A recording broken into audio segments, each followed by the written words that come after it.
जय माता दी। आप सभी का हमारे YouTube चैनल पर हार्दिक स्वागत है।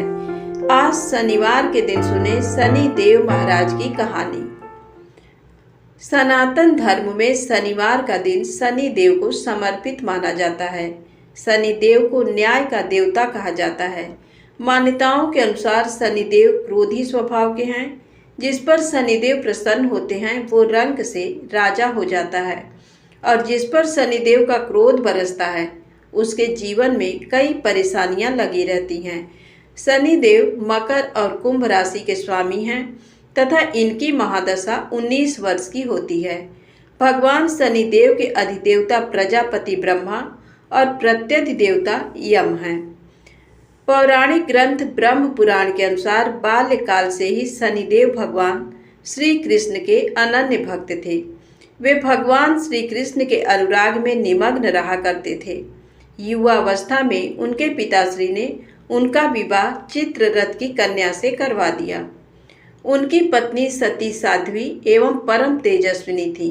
एक रात्रि वह ऋतु स्नान कर पुत्र प्राप्ति की इच्छा लिए शनि देव के पास पहुंची, पर देवता तो भगवान श्री कृष्ण के ध्यान में लीन थे।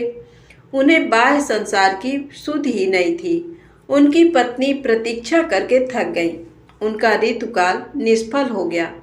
इसलिए उन्होंने क्रुद्ध होकर शनि देव को श्राप दे दिया कि आज से जिसे तुम देखोगे वह नष्ट हो जाएगा। ध्यान टूटने पर शनि देव ने अपनी पत्नी को मनाया।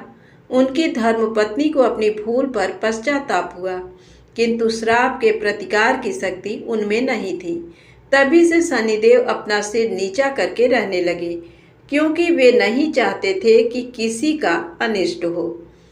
ज्योतिष शास्त्र के अनुसार शनि ग्रह यदि कहीं रोहिणी भेदन कर दे तो पृथ्वी पर 12 वर्षों का घोर दुर्भिक्ष पड़ जाए और प्राणियों का बचना ही कठिन हो जाए।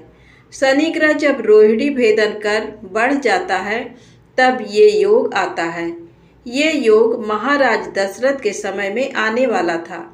जब ज्योतिषियों ने महाराज दशरथ को बताया कि यदि शनि का योग आ जाएगा तो प्रजा अन्न जल के बिना तड़प तड़प कर मर जाएगी।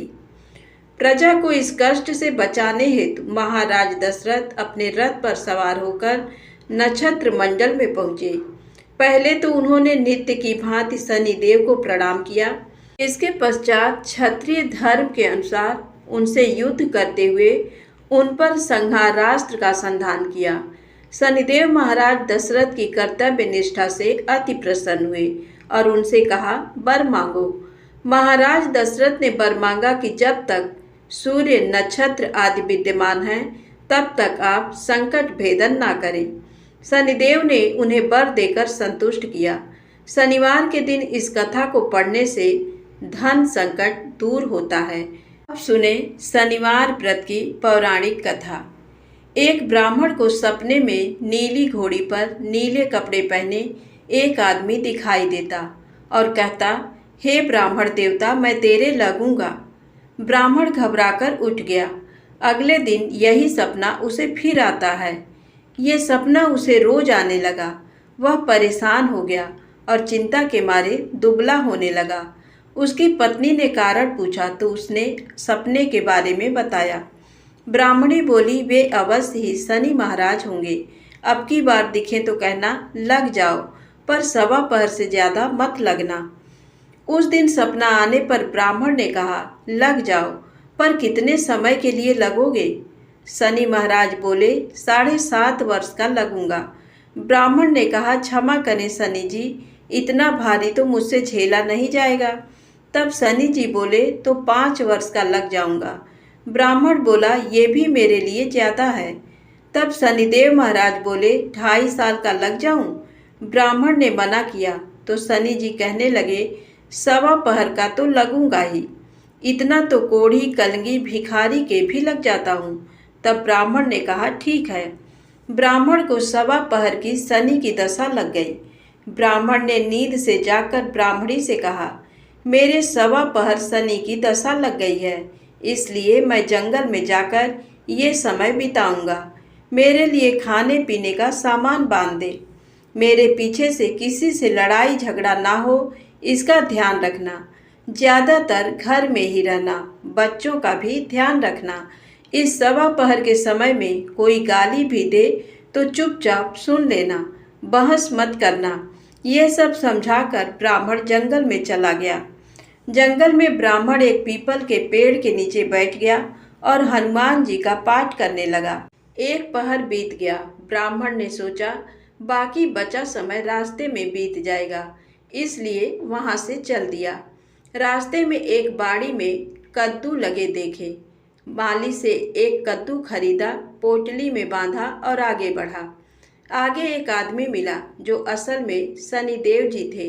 ब्राह्मण से पूछा पोटली में क्या है? उसने कहा कद्दू है। शनिदेव बोले दिखाओ। ब्राह्मण ने पोटली खोली। उसमें राजकुमार का कटा हुआ खून से लथपथ सिर देखा। शनिदेव ब्राह्मण को राजा के पास ले गए और कहा कि इस ब्राह्मण ने राजकुमार की हत्या कर दी है। इसके पास पोटली में राजकुमार का सिर है। राजा ने कहा मैं ये नहीं देख सकता, इस ब्राह्मण को सूली पर चढ़ा दो। राजा के यहाँ हाहाकार मच गया। ब्राह्मण को सूली पर चढ़ाने से पहले पूछा गया कि उसकी कोई आखिरी इच्छा हो तो बताओ। ब्राह्मण ने सोचा किसी तरह सवा पहर पूरा करना होगा। उसने कहा वह रोज बालाजी की कथा सुनता है, मरने से पहले अंतिम बार बालाजी की कथा सुनना चाहता हूँ। ब्राह्मण को कथा सुनाने का प्रबंध किया गया। कथा कहते कहते सवा पहर पूरा हो गया। शनि की दशा टलते ही राजकुमार शिकार खेलकर लौटता हुआ दिखाई दिया। राजकुमार को आता देख राजा बहुत खुश हुआ, लेकिन उसे निर्दोष ब्राह्मण की हत्या का दोष लगने का डर सताने लगा। उसने तुरंत घोड़सवार सैनिकों को ब्राह्मण को आदर सहित ले आने के लिए भेजा। ब्राह्मण राज दरबार में आया तो राजा ने क्षमा मांगी और पोटली दिखाने के लिए कहा। पोटली खोली तो उसमें कद्दू था। राजा ने इन सब के बारे में पूछा तो ब्राह्मण ने बताया मुझे सवा पहर की शनिश्चर की दशा लगी थी, इस कारण ये सब तमाशा हुआ। राजा ने पूछा ये दशा कैसे टलती है? ब्राह्मण बोला राजा या सेठ के लगे तो काला हाथी या काला घोड़ा दान करे, गरीब के लगे तो पीपल की पूजा करे। पूजा करे तब बोले साचा शनिश्चर कहिए, जाके पाँव सदा ही पड़िए। शनि की कहानी सुने, तिल का तेल और काला उड़द दान करें, काले कुत्ते को तेल से चुपड़कर रोटी खिलाएं तो शनिश्चर की दशा उतर जाती है। राजा ने उसे कद्दू वापस दे दिया। घर आकर ब्राह्मण ने कद्दू काटा तो उसमें बीज की जगह हीरे मोती निकले। ब्राह्मणी ने पूछा ये कहाँ से लाए? आप तो कह रहे थे शनि की दशा लगी है। ब्राह्मण ने कहा जब दशा लगी थी तो ये कद्दू राजकुमार का सिर बन गया था। उतरती दशा के शनि जी निहाल कर गए। हे शनि देवता, जैसी ब्राह्मण के शनि की दशा लगी वैसी किसी को न लगे। शनि देव की जय हो।